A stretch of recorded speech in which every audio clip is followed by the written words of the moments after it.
Close your eyes. I want you to picture your best friend. Think about what specifically you love about them. What trait makes them them? Now open your eyes. I don't know what each of you came up with, but I'm pretty sure I know what you didn't come up with. I'm pretty sure none of you thought, what makes Jim Jim is the fact that he's 6'2" and a redhead. I'm guessing you chose their inner qualities, their sense of humor, their generosity, their intelligence, qualities they would have no matter what they looked like. There's one more quality I'm pretty sure you didn't choose: their race. Of all the things you could list about somebody, their race is just about the least interesting you could name, right down there with height and hair color. Sure, race can be good source material for jokes at a comedy club, but in the real world, a person's race doesn't tell you whether they're kind or selfish, whether their beliefs are right or wrong, whether they'll become your best friend or your worst enemy. But over the past 10 years, our societies have become more and more fixated on racial identity. We've all been invited to reflect on our inner whiteness or inner blackness as if these racial essences define who we are. Meanwhile, American society has experienced the greatest crisis in race relations in a generation. Gallup has been asking Americans how they feel about race relations, and this chart is the result. So as you can see, between 2001 and 2013, most Americans felt good about race relations. Then both lines take a nosedive. It's no exaggeration to call this one of the greatest crises of our time. What's going on, everyone? Welcome back to Inconvenient Truths. Today's Inconvenient Truths is going to be about intersectionality and why it is causing more division in our society, in our culture, and pretty much within people in of itself, right? In the 60s, we were trying to push towards a culture where we don't consider someone's identity, because I know Coleman Hughes, I think that's how you say his last name. Shout out to him and his TED Talk. I found it very informative. Thank you for whoever recommended me him. I'll probably react more to his content, but the case he makes against race is the same case that I'll make about identity, period, right? I don't know if you're going to be my enemy just because you're a woman or a man. I don't know if you're my friend just because you're black. I don't know if you have my best interests at heart just because you have the same skin color as me, right? And I always pointed out how behavior drives outcomes. And I like the exercise that he did in the intro of the video, where he told you to close your eyes and imagine your friend. And none of this superficial BS that identity politics is based on, that intersectionality is based on, has any meaning in this world. Because at the end of the day, intersectionality is an analytical framework, aka a subjective assumption that you have about someone else, about their disadvantages and advantages that they have. And I call bullcrap on that. And a lot of progressives like to make people focus on their identity because they know that's one thing that can never change. You can change your behavior, you can change your social standing, you can change whether you can become poor then become rich, and you can be rich and become poor. Those things are always shifting, but one thing that will never shift is your identity, is your sex. Or, well, to the progressives, that's negotiable, but you guys get the idea. That's something that will always that they could use to always see someone as an other, make someone as an oppressor and the oppressed. A lot of the framework a lot of the progressives are pushing is a form of Marxism. Some call it cultural Marxism. Some people just call it Marxism. But essentially, you want to divide people into two separate teams to create an enemy. And that is the reality of intersectionality.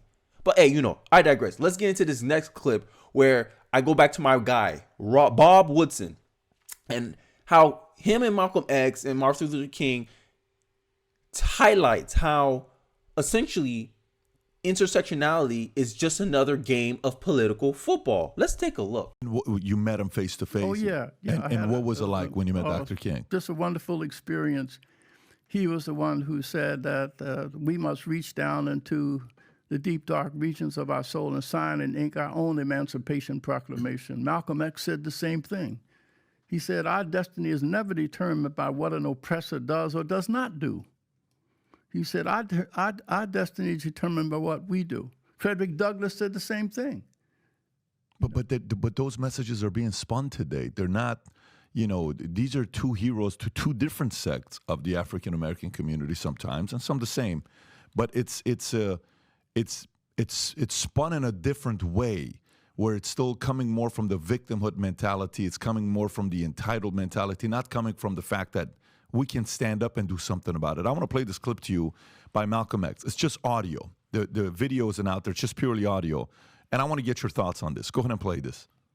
The white liberal differs from the white conservative only in one way. The liberal is more deceitful, more hypocritical than the conservative. Both want power, but the white liberal is the one who has perfected the art of posing as the Negro's friend and benefactor. And by winning the friendship and support of the Negro, the white liberal is able to use the Negro as a pawn or a weapon in this political football game that is constantly raging between the white liberals and the white conservatives. The American Negro is nothing but a political football, and the white liberals control this ball through tricks or tokenism, false promises of integration and civil rights.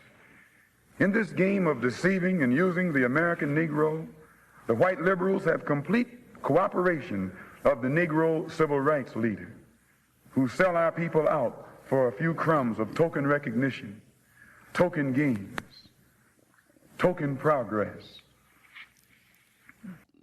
Tokenism. That I think that's the core of intersectionality, right? That people want to have influence, fame, using these concepts that they don't have to work for. Oh, I just happen to be born a black woman, therefore I have clout, I have status. And this is the game that intersectionality is trying to play. That they're trying to say you have a disadvantage inherent to your race, to your identity. And I call bullcrap on that. I said, no, your behavior decides a lot more of the outcome than some external factor, right? But people don't want to let this go, right? I always make the claim, and I got this quote from Thomas Sowell, that Thomas Sowell says the allure of the race hustler is that they gave your race as an alibi. Oh, it's not your fault that you're in this situation. It's because of how you were born and how people treat you because of how you were born. You can't help it. And they go, yeah. It must be it. And that's all these race hustlers do. They do something called confirmation bias. You just want people to confirm that their inadequacies is not due to their own decisions, to their own abilities, but because of their identity. Put in your gender, put in race, put in sexual orientation, put in if they're disabled or not. And a physical disability is more substantial than people who claim that they can't get ahead. Oh, there's a glass ceiling because you're a woman. Not because, oh, you chose ain't-ish degree, and then you're trying to get a high-paying job with that ain't-ish degree. But whose fault is that? That's the reality. A lot of people volunteer, whether knowingly or unknowingly, into the situations that they find themselves in. Now, end of the day, the only thing you have complete control over is your mind, is how you think about these things, how you respond to these things, because you can't control what happens to you. You only can control how you respond. And how these race hustlers, these identity hustlers, make people choose to respond is to blame something else.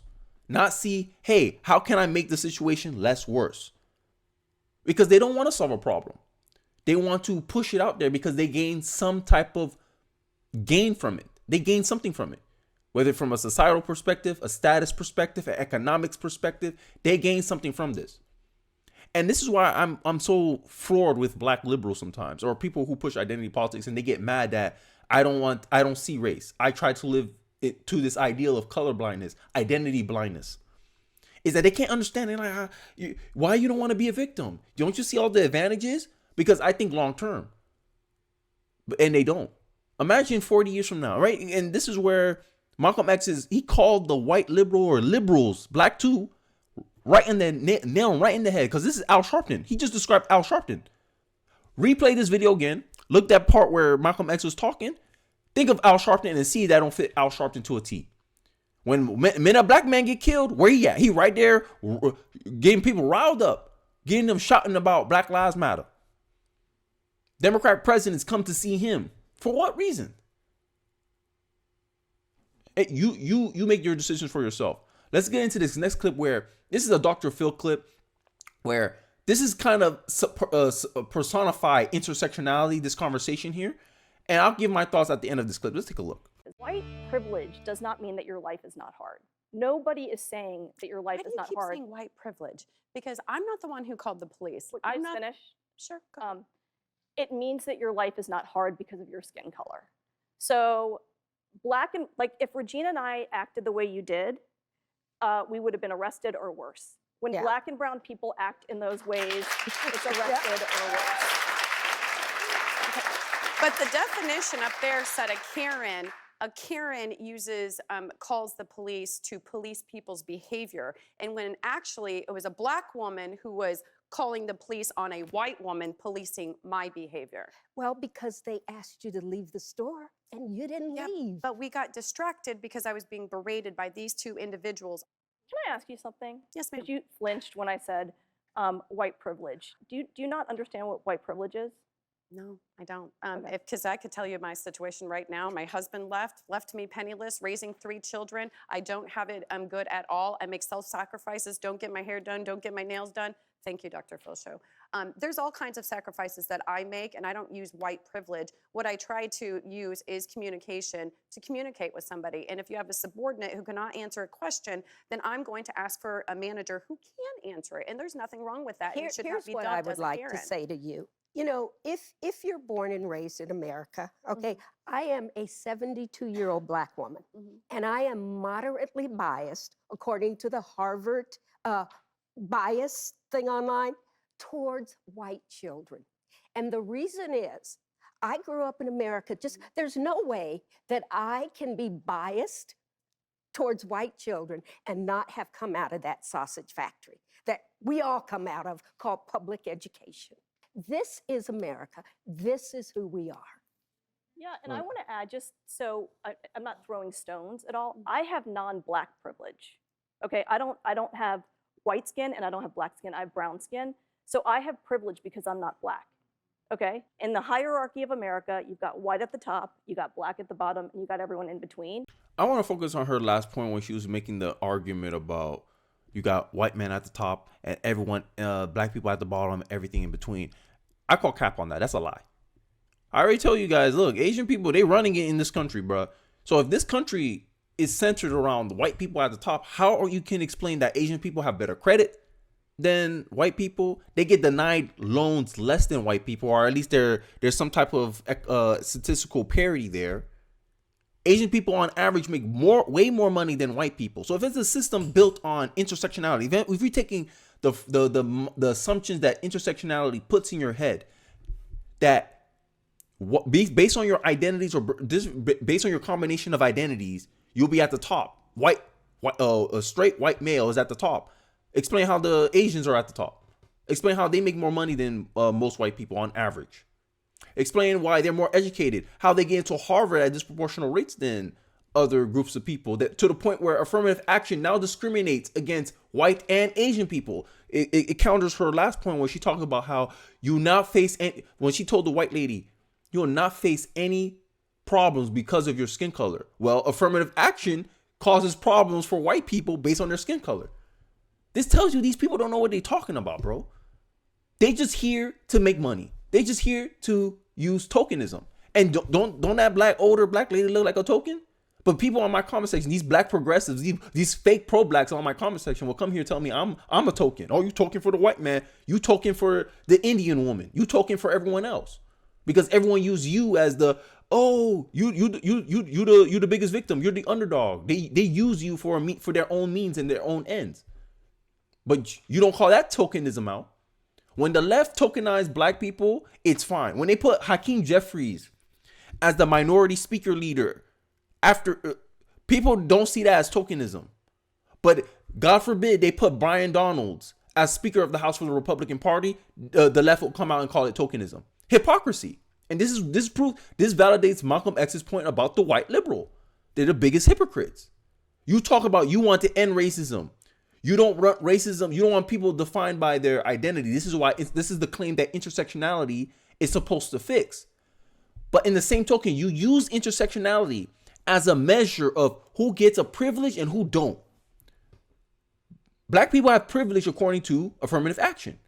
Affirmative action is racism under new management. Tell me I'm lying.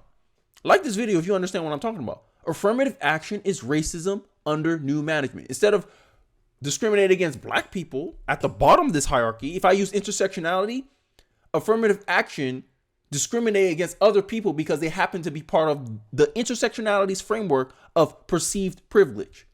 It don't matter if you came from the sticks in Alabama and Ohio. It don't care if you're a poor, white, bisexual dude. They don't care about that. They just see, oh, you're a white dude, you got privilege. Even though you come from a poverty background at the same comparable rate as a black kid, but they don't care. They just see skin color.